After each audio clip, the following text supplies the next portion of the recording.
Willful defaulter and trouble liquor baron Vijay Mallya has submitted a repayment plan to the apex court. Mallya has promised to repay 4,000 crore rupees upfront by September and an additional 2,000 crore rupees if he wins his lawsuit against GE Corporation. After Mallya submitted his plan, the Supreme Court has given time now to the State Bank of India-led consortium to respond to the proposal. The apex court also added that it would have been better if Mallya was himself present in India. Banks are expected to respond to the proposal in a week's time, as the next hearing will take place on the 7th of April.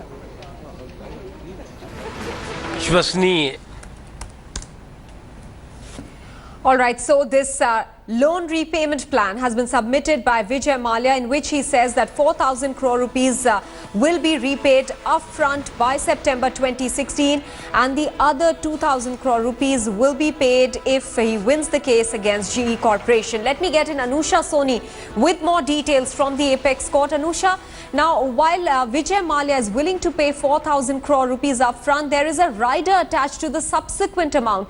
How have the bank's consortium reacted to this plan prima facie?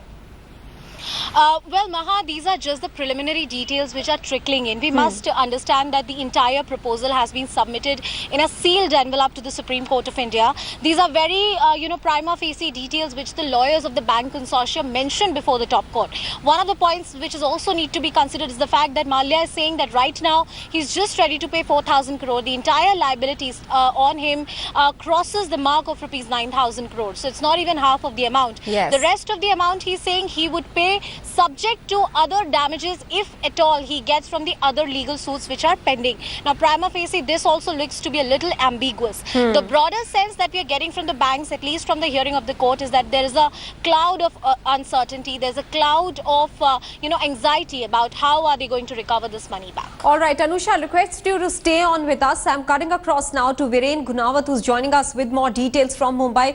Viren, the ED is investigating money being routed out of the country or being diverted. Does this repayment plan that we're talking about today in the Supreme Court influence that investigation?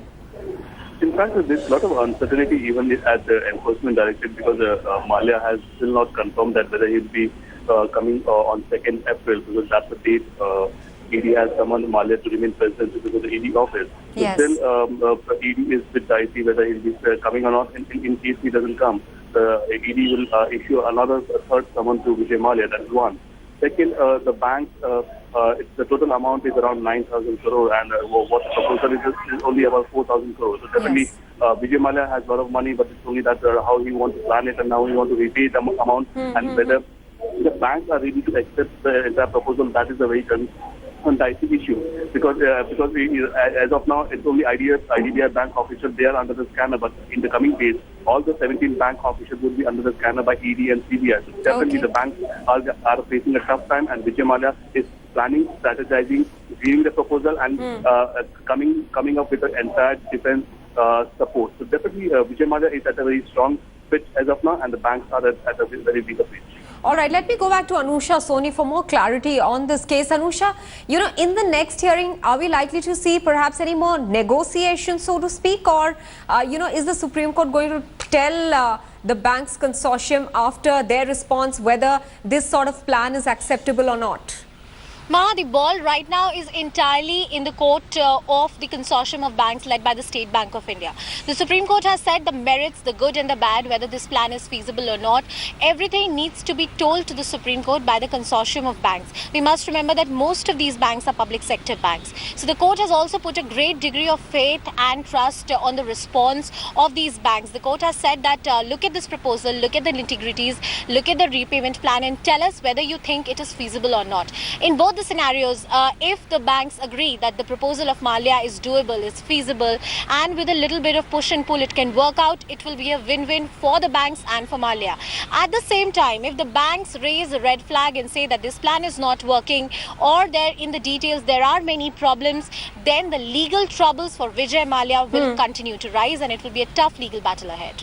All right, Anusha Soni and Viren Singh Gunawat, both of you, many thanks for joining us with those details. Obviously, we can focus on the positive things that we did there against Australia. We've got a very different team to those games that we played. We went through quite a few players throughout those 3 games. mercy.